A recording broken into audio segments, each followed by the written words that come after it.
उग्रायुद्ध कौन था जो सत्यवती से विवाह करना चाहता था? उग्रायुद्ध हिंदू धर्म के प्रसिद्ध धार्मिक ग्रंथ भागवत के अनुसार नीप का पुत्र था, लेकिन अन्य पुराणों में यह उल्लेख भी हुआ है कि वह कृत का पुत्र था। उग्रायुद्ध ने 8000 वर्ष तपस्या की थी और यम ने स्वयं इसे तत्वज्ञान सिखाया था। इसके पुत्र का नाम क्षेम्य था। उग्रायुद्ध ने 101 नीपों का नाश किया और भल्लाट पुत्र जन्मेजय को भी मारा था। पंचाल साम्राज्य पर कभी निपा का शासन था, जो द्रुपद, द्रौपदी के पिता, के दादा थे। पहले एक भयंकर युद्ध में उग्रायुद्ध नामक राक्षस ने निपा को मार डाला था, जिसने पंचाल राज्य पर हमला किया था और राज्य के निवासियों के बीच आतंक मचाने लगा था। उग्रायुद्ध ने पंचाल साम्राज्य पर कब्जा कर लिया और व्यापक आतंक फैलाना शुरू कर दिया, जो राज्य की सीमाओं तक फैल गया। उग्रायुद्ध महाभारत काल के दौरान उत्तर पांचाल का राजा था। वह पृषता और सोमका, द्रुपद के पिता, के चाचा की तरह थे। शांतनु की मृत्यु के बाद जब उसने सत्यवती से विवाह करने का प्रस्ताव रखा, तो भीष्म ने उसकी हत्या कर दी।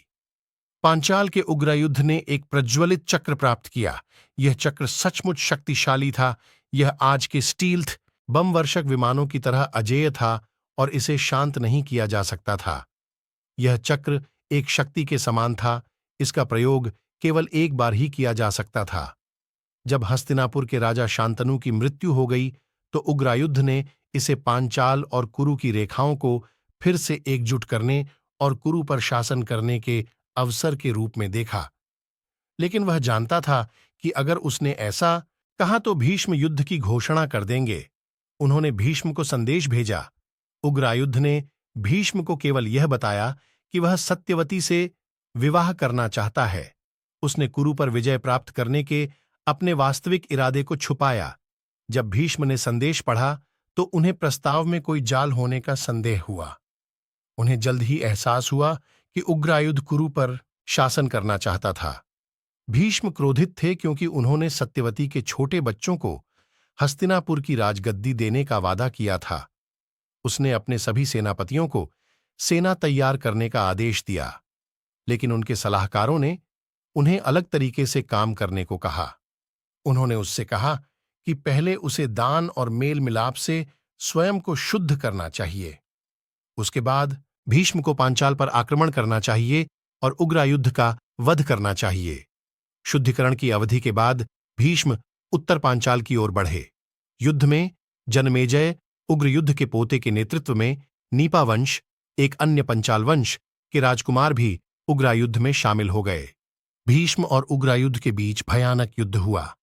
अंत में उग्रायुद्ध को अपनी शक्ति का उपयोग करने का मौका नहीं मिला और भीष्म द्वारा मारा गया। भीष्म ने नीपा वंश के राजकुमारों को भी मार डाला। उसके बाद भीष्म ने सृजय पांचालों की पूरी अगली पीढ़ी को मार डाला।